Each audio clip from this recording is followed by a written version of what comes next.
With that. How y'all doing? Gonna make a in the lab.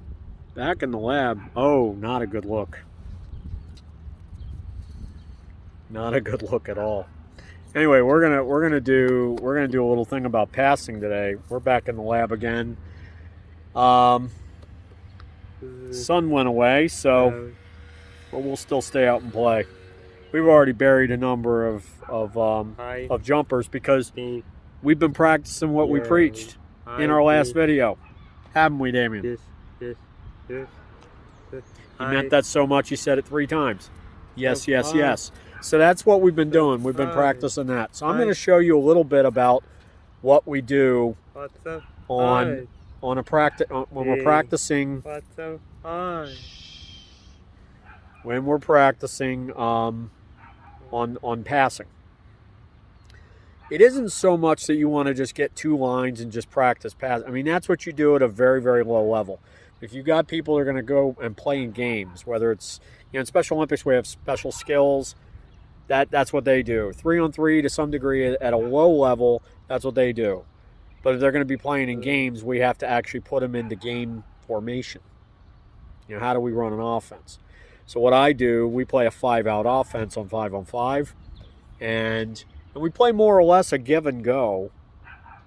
Different variations on a give and go, and then pass, rinse, and repeat. Pass, score, rinse, and repeat. That's what we can do. So that, and then if it's not open, we just reset it. We just run it in circles. Eventually, we get good at it. Or not. But anyway, I want to show you what we do.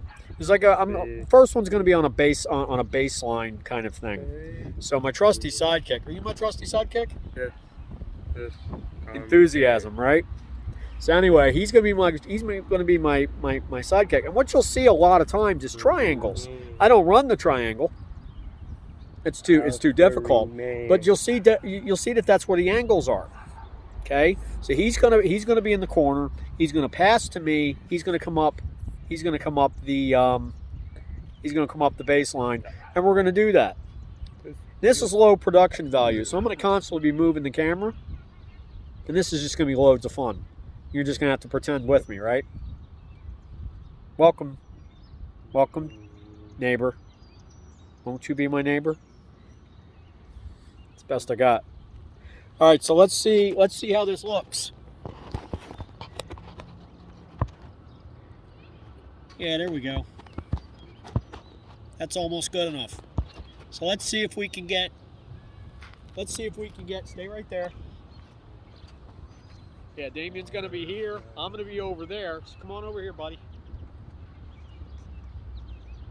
Come on. You're gonna pass to me, and then I'm gonna pass it back to you, right? That's what we're going to do. So we're going to turn this thing just a little bit. This is riveting, isn't it? All right. So then Damien's going to send it to me. Now I'm going to make sure that I get it out in front of him where he's going. Ready? Pass to me and cut. Go. And there he goes scoring. See, that was good. Now what I want to show you is when I was passing to him, I wanted to make sure it didn't go out of bounds because I was out about midway between the end line here, the baseline, and top of the key. So I was out there in the middle. So what I do is I use backspin. I put it out there with some backspin. So it sits there. I don't throw it hard. I put it out in front of him with some backspin, out to a point, and expect him to go get it. I don't throw to where he was. I throw to where he going to be. And if he doesn't end up there, then we come and we re-instruct that. So let me do it again. Go ahead over. Come on. Hustle. Okay. Now pass it to me. Ready? Now go to the hole. Right to him. Right in the hole. That's how it's done. Now, there's another kind. Because Damien's very large and in charge, we're going to do an entry pass. Damien, right here. Come here. Come here. Now you're gonna face me. All right. Don't bother the fact that he's in the lane, okay? But here's what we're gonna do. I'm out here. I get it past my man. It's gonna come with something, okay? So I'm out here. Sit down, hands out, and I'm gonna put some mustard on it. Turn, shoot. Let's do that again. Get into position. Get into position. Come on. Up here. Up here, Hakeem Olajuwon. Small, medium, or Olajuwon. Been wanting to say that for years. Okay, so you're down, hands out. I got my man in front of me. I get around him. Turn. Hop. Booyah. That's called. What's that? What do we smell? That's execution we smell. It's good stuff. Let's try that one more time. So he's going to sit in the lane. Now remember, you get the 3-second call. You're going to be over here. We'll make sure everybody can see everything. Sit down in the lane. Now remember, you can't sit in the lane for more than 3 seconds. Normally he'd be straddling the lane. So I'm around. He's sitting down. Hands out. Turn. Pop. Booyah. I smell points. I smell double doubles with this one. So while T takes a second, and you enjoy a ridiculous view of my midsection for no apparent reason, I wanted to show you that with that particular one, I was coming over the ball. Now, is that a carry? No. It's a carry if I'm dribbling. If my feet are stationary, or at least 1 foot is stationary, I still have my pivot. I can pivot around the person that's in front of me and come over the ball, creating top spin, which is the exact opposite of what I used on the baseline because I didn't want the ball to go past him. I wanted it to set up and just wait for him. So I took pace off of it by using backspin. But this time I came over it to create topspin. So all those greedy little hands in the lane, we just go, Nunca. No pumpkin for you. He gets the pumpkin. He scores the ball. He gets the double-double. He gets the glory. And chicks love the double-double. They really love the triple-double, but let's be honest. Guards get triple-doubles. Big men get double-doubles. So that's really what it is. So that's what we're trying to do here. We're trying to learn not just how to do certain passes in a line. That's sterile. That's nothing. But what we want to do is we want to put it on here. When we're done. Impatient little one here. Even though he's taller than me. He's still little. You understand that? Yes. That's good. Just a little. Yeah, you're little, even though you're taller than me. Don't ask questions. Anyway. Go and stay at home. It's a dad thing. Anyway, the real important thing is that the big guys are going to get double doubles. The little guys are going to get the triple doubles. Okay? Robble, robble, robble. We're just going to go get it. So when we're getting double doubles, I'm getting a guy going for 30 and 15. He's my guy. All right? He's an outside guy, and he's going for 35 and 4. Me and him are going to have to talk. Unless I asked him to take over because nobody else is shooting well, or unless there really is nobody else on the roster, which could happen because I'm really that good that I can turn absolutely no roster into a winning team. But it doesn't happen that often. But what I like to preach, even if it's at the risk of a loss, and even one that might hurt. No. I'm not going to do this when hardware is on the table. I'm the kind of guy, if there's a dime on the table, I'm going to arm wrestle you for it. But if we're in a game that doesn't matter, there's some lessons I can be teaching. I'm going to let those things go. I'm going to see if we can work on development. So some games don't matter. Okay? But the games for the trophies do. Whether it's the bling or the trophies. They matter. So we need to know what we got early on. Sometimes there's some games that don't matter as much. Maybe we've lost a couple games. We're in the losers bracket, or we're in the winners bracket, and it really doesn't matter if we win, or we're up by 25 points, 15, 20 points, whatever, and we can put in our second unit, and we kind of run some offense, get them some experience, because it takes the whole roster to win in the postseason. So what we do is we start that right at the beginning of this thing, and we go, okay, instead of lining up in lines, we're actually going to get on the hardwood, and we're going to put you into game formation. We're going to put you on the areas of the floor where you're used to receiving the ball and sending the ball. We're going to put you in situations where you're used to receiving a backspin lob that goes over you and waits for you when you're on a run out, or you're on a baseline cut. And sometimes there's a time where you might have to put some mustard on that thing. Your entry passes typically do have to have mustard. So if a zone packs in real tight, or man-to-man's really tight coverage, and you can't get into the lane, with the dribble, you may need to put some caliente on that sucker. And that's okay. You got to break a couple fingers of theirs. They'll learn. Those fingers won't be sticking out very much longer. You sting them a couple times. Some turnovers are worth more than others, believe it or not. So if they want to stick their fingers in the way, when you got some caliente on it, they won't do it again. You're gonna take their heart. All of a sudden, you start putting something on it. That second time you do it, their hands are going to stay up. They're not going to play with you. So you just keep banging it inside. It's going to happen. And then when they see that you're banging it inside like that, they're going to have to come up and guard better. That's going to loosen. That's where we extend it. And then we start to have easier passes going inside, but also we're going to be able to blow by them better.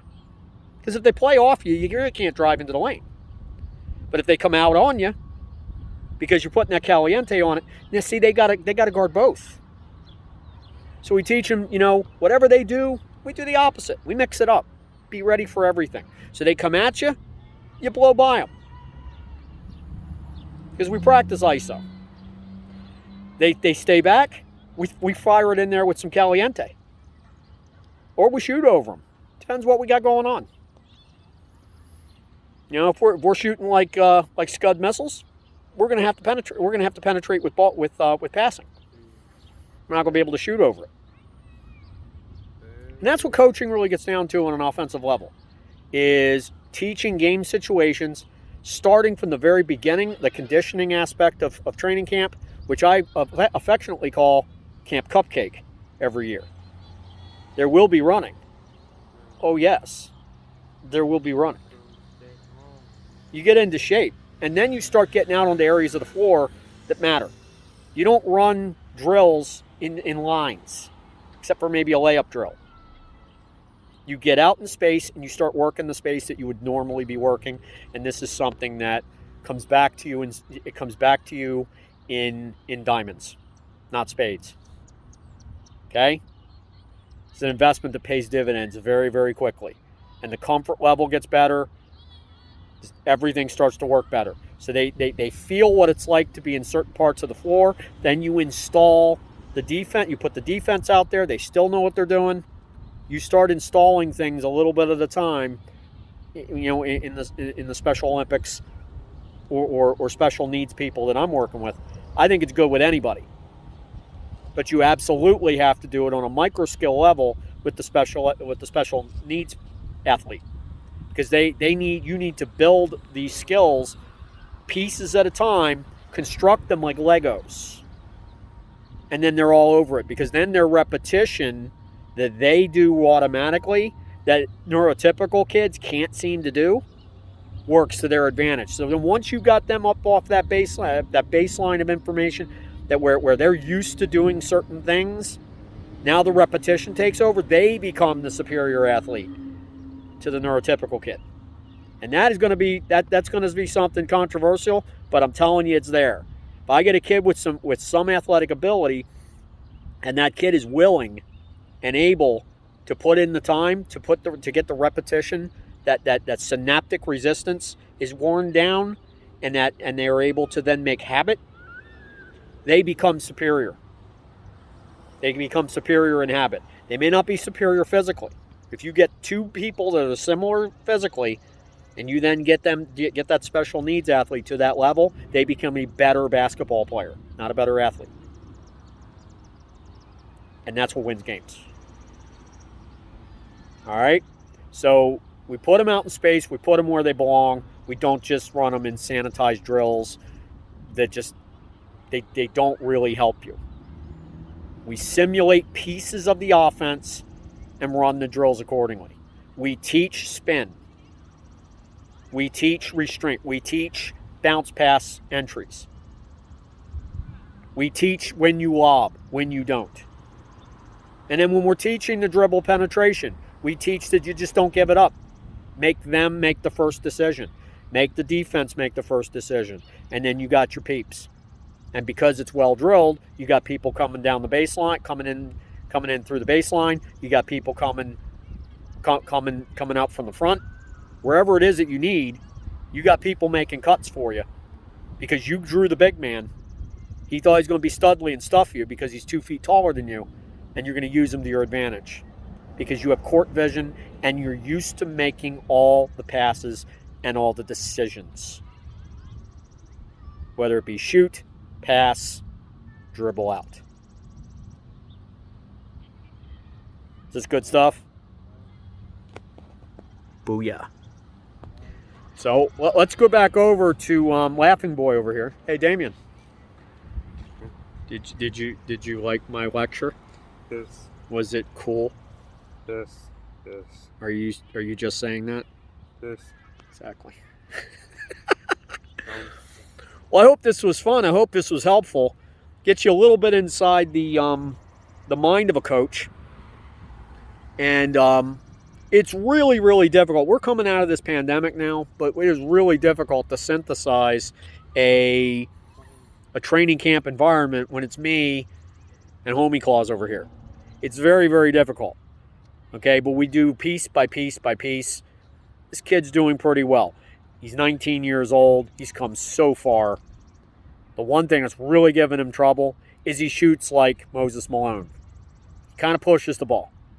And he jumps at the same time. Trying to teach him how to have a more traditional jump shot, it's going to take us some time. But time we have. Lord willing. So, I hope anybody's watching this, especially if you're part of our program, you're out there practicing. Get that jumper. Make it rain. Make it rain. So that's where we put the numbers up. Okay? You shoot 10% better from the floor, those losses turn into wins.